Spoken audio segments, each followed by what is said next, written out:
اور باپ کو اللہ نے کیا حکم دیا ہے, کیا خواب دکھلایا ہے, اس کو پورا کرنا ہے. باپ بھی تیار ہے, بیٹا بھی تیار ہے کہ ابو جان میں تیار ہوں, آپ کو اللہ نے جو خواب دکھایا آپ اس کو پورا کر گزریے, ان قریب آپ مجھے صبر کرنے والوں میں سے پائیں گے. حضرت ابراہیم علیہ السلام فوراً اپنے بیٹے کو میدان مینا کے اندر لے کر کے جاتے ہیں, جہاں حاجی لوگ حج کے موقع پر قربانی پیش کرتے ہیں. میدان مینا کے اندر لے کر کے جاتے ہیں. شیطان کئی جگہ بہکاتا ہے, ان کی ماں کو بھی بہکاتا ہے کہ تمہارا شوہر تمہارے بیٹے کو لے کر کے جا رہا ہے ذبح کرنے کے لیے, لیکن کوئی پرواہ نہیں, اللہ کا حکم ہے, کوئی فرق نہیں پڑنے والا ہے, اللہ کے لیے قربانی بھی منظور ہے. حضرت ابراہیم علیہ السلام لے کر جاتے ہیں میدان مینا کے اندر اور لٹا دیتے ہیں زمین کے اوپر. اللہ تبارک و تعالیٰ قرآن مجید کے اندر کہتا ہے کہ حضرت ابراہیم علیہ السلام نے پیشانی کے اوپر زمین کے اوپر لٹا دیا اور چھری رکھ دی ذبح کرنے کے لیے. فوراً اللہ رب العالمین نے آواز لگائی, وَنَادَيْنَاهُ أَن يَا إِبْرَاهِيمُ قَدْ صَدَّقْتَ الرُّؤْيَا إِنَّا كَذَلِكَ نَجْزِي الْمُحْسِنِينَ. اے ابراہیم رک جاؤ, تم نے اپنے خواب کو سچ کر کے دکھایا, ہم نیکی کرنے والوں کو ایسا ہی بدلا دیتے ہیں. اللہ رب العالمین نے اسماعیل کی جگہ دمبے کو بھیجا, دمبا ذبح کیا گیا. تو بتانا یہ مقصد ہے کہ دیکھیے کہ حضرت ابراہیم علیہ السلام سے جب اللہ رب العالمین نے جن جن چیزوں کی قربانی مانگی, حضرت ابراہیم علیہ السلام نے ان قربانیوں کو پیش کیا. جب بیٹے کی بات آئے تو بیٹے کو بھی لے کر کے جا رہے ہیں اللہ کے لیے ذبح کرنے کے لیے, قربان کرنے کے لیے, جو 3 مدتوں کے بعد ملتا ہے. لیکن مقصد کیا تھا؟ اللہ کو راضی کرنا تھا, اللہ کو خوش کرنا تھا, اللہ کے حکم پر عمل کرنا تھا. میرے بھائیو ضرورت آج ہمارے بھی ہے کہ ہم اللہ کی رضا کی خاطر, اللہ کو خوش کرنے کی خاطر ہم جانور کو قربان کریں, صرف اس مقصد سے کہ اللہ کو راضی کرنا ہے. اس لیے نہیں کہ ہمیں لوگوں کو خوش کرنا ہے کہ لوگ کہیں کہ دیکھو کتنا بڑا فیاض آدمی ہے, اس نے ایک نہیں کئی بکرے ذبح کیے ہیں اور اس نے 10,000 کا نہیں بلکہ 50,000 کا اس نے جانور کو ذبح کیا ہے. نہیں میرے بھائیوں, اگر ہماری قربانیوں کے اندر اخلاص نہیں رہا اور ریا اور نمود شامل ہو گئی تو یہ جان لیجیے کہ ہماری قربانی اللہ کے قبول نہیں ہونے والی ہے. ہمیں قربانی پیش کرنی ہے تو اخلاص کے ساتھ, اس اخلاص کے ساتھ جس اخلاص کے ساتھ حضرت ابراہیم علیہ السلام قربانی پیش کر رہے ہیں, اسی اخلاص کے ساتھ ہمیں اور آپ کو بھی جانور کی قربانی پیش کرنی ہے تاکہ وہ قربانی اللہ رب العالمین کے ہاں مقبول ہو جائے. کیوں؟ اس لیے کہ ہم قربانی پیش کرتے ہیں تو ہماری نیت کیا ہوتی ہے, ہمارے دلوں کے اندر کیا ہوتا ہے, وہی چیز اللہ کے یہاں پہنچتی ہے. نہ گوشت سے پہنچتا ہے نہ خون پہنچتا ہے. اللہ رب العالمین ارشاد فرماتا ہے لن ينال الله لحومها ولا دماؤها ولكن يناله التقوى منكم, کہ اللہ کہتا ہے جو تم قربانی پیش کرتے ہو اس کا نہ اللہ کے یہاں گوشت پہنچتا ہے نہ خون اس کا پہنچتا ہے, بلکہ پہنچتا ہے تو کیا پہنچتا ہے, ولكن يناله التقوى منكم, تمہارے دلوں کے اندر کیا تقوی ہے, تمہارے دلوں کے اندر کیا نیت ہے, تمہاری نیت اللہ کے یہاں پہنچتی ہے. تو میرے بھائیوں ضرورت ہے کہ ہم اپنی نیتوں کے اندر اخلاص پیدا کریں. ہم جو بھی جانور لیں کسی کو دکھانے کے لیے نہیں, یا جتنے بھی قیمت ہو کسی کو بتائیں نہیں کہ ہاں ہم نے اتنی کی قیمت کا ہم نے بکرا خریدا ہے. کیوں؟ اس لیے کہ ہو سکتا ہے سامنے والے کے پاس اتنا مہنگا جانور خریدنے کی استطاعت نہ ہو.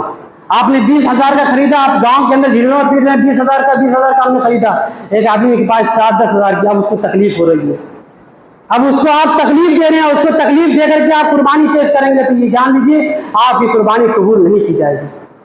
تو آپ قربانی پیش کریں اللہ کے لیے, اللہ کو راضی کرنے کے لیے, اللہ کو خوش کرنے کے لیے. یہ چند باتیں تھیں قربانی کے تعلق سے. تو ضرورت ہے کہ ہم اپنے اندر اخلاص پیدا کریں اور جو ان ایام کے اندر جو عبادتیں کرنی ہے ان عبادتوں کے اندر بڑھ چڑھ کے حصہ لینے کی کوشش کریں, اور جو بھی قربانی کے تعلق سے جو ضروریاتیں ہیں جانور خریدنے کے تعلق سے کہ جانور کیسا ہونا چاہیے, کس ٹائپ کا ہونا چاہیے, کون کون سے عیب نہیں ہونا چاہیے, سارے عیب بار بار بتلائے جا چکے ہیں. آئیے ایک حدیث بیان کر کے اپنی بات ختم کرتا ہوں. ایک حدیث اللہ کے نبی صلی اللہ علیہ وسلم نے بیان فرمائی کہ 4 قسم کے جانور ایسے ہیں جن کی قربانی جائز نہیں ہے.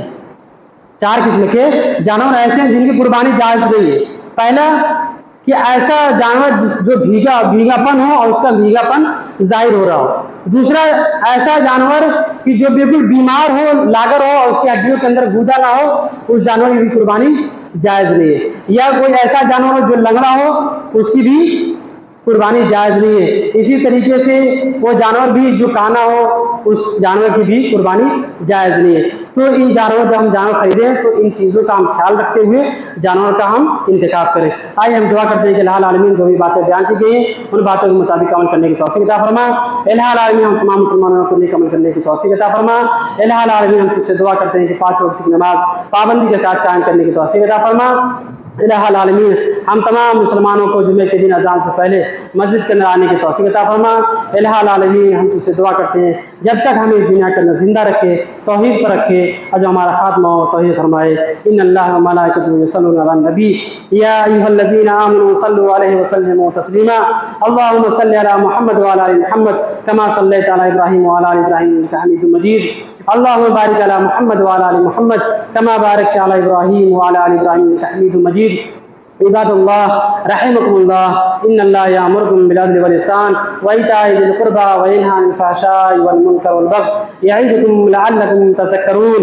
اذکروا اللہ یذکرکم وادعوہ یستجب لکم ولذکر اللہ اکبر واللہ یعلم ما تصنعون۔